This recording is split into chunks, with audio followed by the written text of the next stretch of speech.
Speaker, and thank you, sponsor. This came through our committee. It was sort of the last thing, so we had to move through it quickly, and I didn't get the chance to ask questions about it. The one concern that I really have with this bill is where the power ultimately is residing. So we obviously have a chief procurement officer. There's a protest committee, and if you go to Section 7 of your legislation, it's being amended, adding the language chief procurement officer or the before protest committee. And so it's making the decision can be solely done unilaterally as it relates to the chief procurement officer's decision, or you can have the protest committee's input on decision making.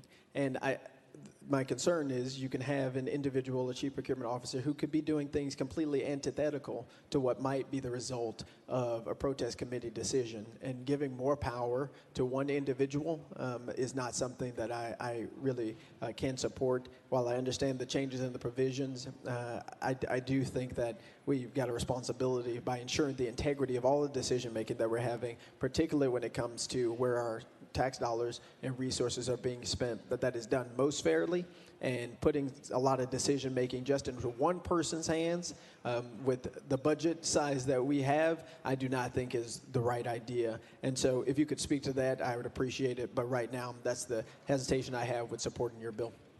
Chairman Hicks. Thank you, Representative, for your comments. What I'll say about that, when it comes down to actually deciding a protest, it's actually between the CPO and the state agency, so the department head of that. What the committee actually does is just set the policies, but when it comes to actually fulfilling and actually looking at the protest, so it is the CPO, just as you said, but it's also that agency department head as well. Representative Pearson. Thank you.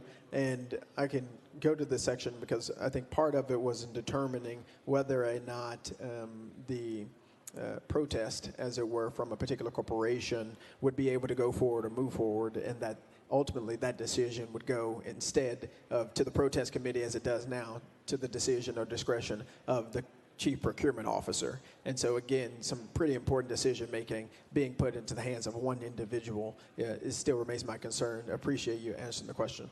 Thank you, Speaker. Leader Camper.